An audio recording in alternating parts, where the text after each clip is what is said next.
pulled some strings. Would you look at this? Oh my goodness. Galaxy FOLD. I mean, this is highly anticipated. Let's be honest. This is the one people have been waiting for. I've been waiting for myself. I talked about this thing a lot, and now it's here. It's in front of me. This is a leap in a completely different direction. The slender phone and then the flip out scenario into an almost tablet-like experience. How's it gonna work? How's it gonna function? I don't know. What better way to find out than to jump in the box, get the hands-on experience, slide this out. Ooh, okay. Here we go. It's the box in the box. There's a number of combinations you can get. This one in front of me, silver with space silver hinge. Okay.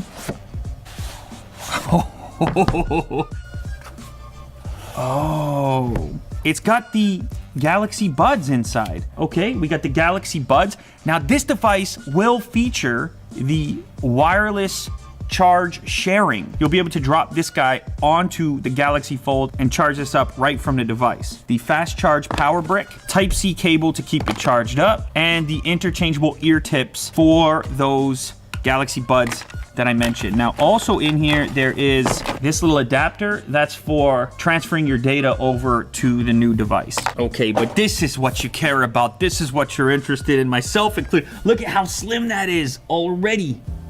Oh, this of course is the full-fledged Galaxy Fold right there. Oh man, that's wild. Real quick. What? Jack, you never saw that before. Let's be honest here, okay? That's your phone.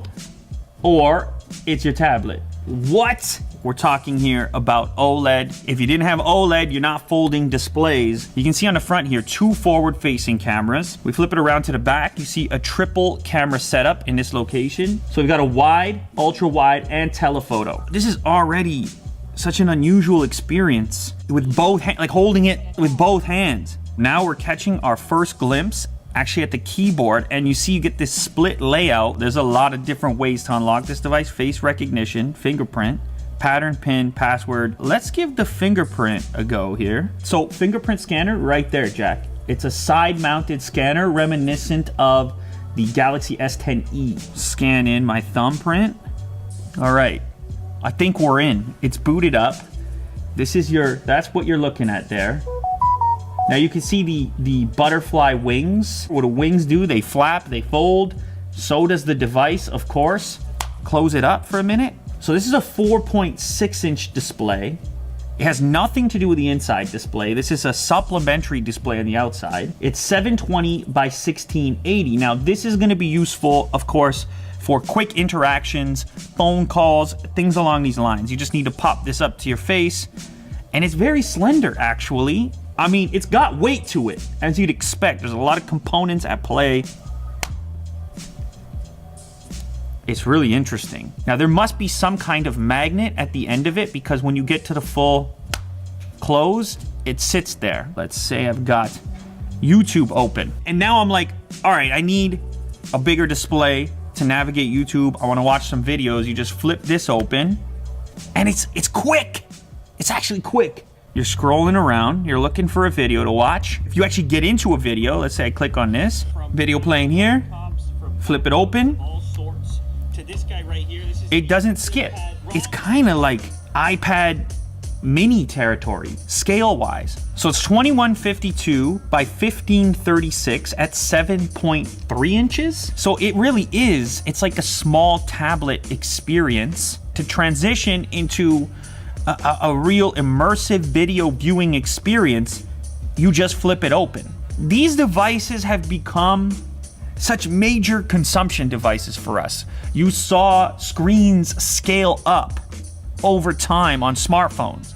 Back in the day, when the original Note series came out, everyone was like, that's crazy. People were like, no one's gonna put that in their pocket. And then inevitably, people did. Now, it's commonplace to see somebody sitting on a couch with their smartphone sort of cranked up in front of their eyeballs in an uncomfortable position. But now, when you go all the way to this form factor right here, and you're kind of in small tablet territory, that entire experience has become less uncomfortable. Like a YouTube session on this thing is a totally different proposition than a YouTube session on a smartphone as it currently stands. But as far as I can tell, I mean, this is the biggest video watching experience I think I've ever had on a phone. It's super easy to hold, like you're holding it like this. This is real life now, guys. This is what it's gonna be on the street, on the bench, in the public transit. It's a whole new thing, and you're gonna notice it from a mile away. I think this thing has fully engaged the sci-fi Lou right now. But what we're looking at is the convergence of these various devices into a singular device. Can this thing get to a point where it can legitimately replace the laptop as well? This is a real future. I'm convinced. Now keep in mind, like we said before, you close it down, it's like closing a laptop. It's ready for the pocket. And it's slender. And it's real fancy looking. This is a double tap to wake this up on the outside, like this. But then over here to unlock it. And then this is your screen off switch. And fingerprints unlock. When I'm out on the street, when I'm out just living life, how often do I transition between the two modes? I would think I could get by through a lot of scenarios in the clamshell. You're surfing the web, you know? You hit up Twitter. You're just, it's a whole different thing going on. It's definitely expensive. We should talk about that.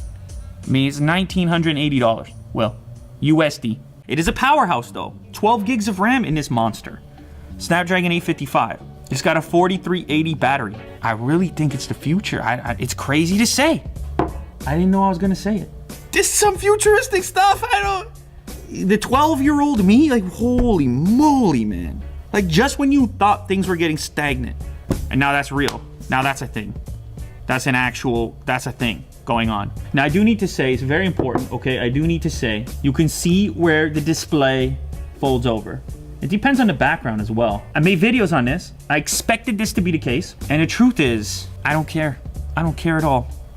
This is magic. Ranting and raving aside here, it's still got a camera. Oh my God, look at the camera. The setup is very similar to the S10. You have the typical wide, you have the ultra wide, and of course you also have the telephoto. Here's telephoto first, typical wide, and then my favorite, ultra wide. Oh my goodness gracious. So that's your ultra wide image. There's your wide.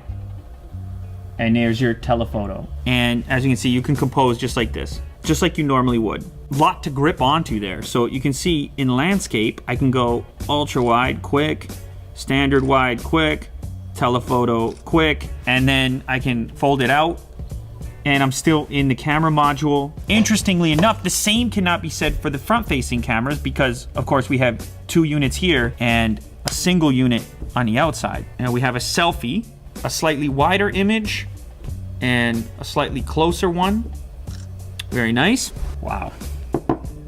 Jack, that's the biggest selfie we've ever analyzed here on the channel. That's a nice, that's contrast. So that's a 10 megapixel camera. Now on the inside, you have the 2 camera modules there. You have a 10 megapixel and an 8 megapixel. And we'll try these ones out as well. We'll see if we get any difference. So performance, I'd say, is similar on the outside camera and the inside camera. Now what about the speakers? So first, I guess we'll test it for dialogue with a typical YouTube video. Video that I made about switching from Apple laptops, from MacBooks of all sorts. Look at legit that. Stereo. It's light, I'm enjoying and it. Loud. It's all about the keyboard, in fact. Look at that keyboard, you see that, Jack? You have a speaker unit in this location over here, and as well as on the other side over here. So legit stereo sound. That's convenient, because then you can charge other things up with this brick in your bag. Let's try some music real quick.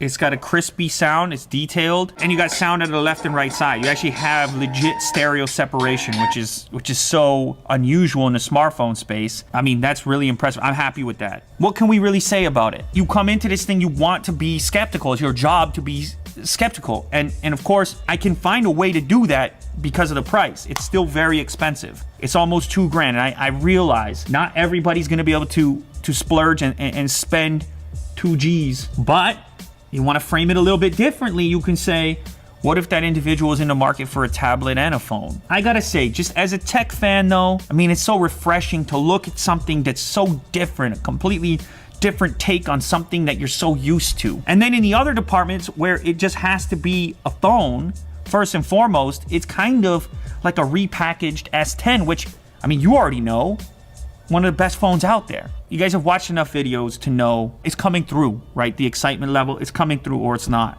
And this is legit. This is the real thing. All right, let's look at the other colors. Oh my goodness gracious, this is bananas. Oh my God, look at this. Oh, that is the blue, which kind of has like a cool purplish hue to it with the gold hinge. This one is gold on gold. Or is that green? That's an emerald kind of greenish gold with the gold hinge. That's black with the black hinge. What are they calling this, Will? Green? Martian green. Okay, that's Martian green with the silver hinge. Astro blue with the silver hinge. Dark silver. Oh my goodness gracious. Kind of like outfitting the interior of a luxury car. You don't just pick the color anymore. You pick the color, you pick the hinge. What a time to be alive, ladies and gentlemen. Our smartphones are folding now. Like, just stop and think about the engineering involved, all the people involved. When you start to imagine, then the appreciation comes in, that ultimately we get to experience stuff like this because of all those people going after that ambition. That's always been exciting, and it's products like this that bring me back to that excitement from day one. It's the reason this channel exists, and it's the reason that it started.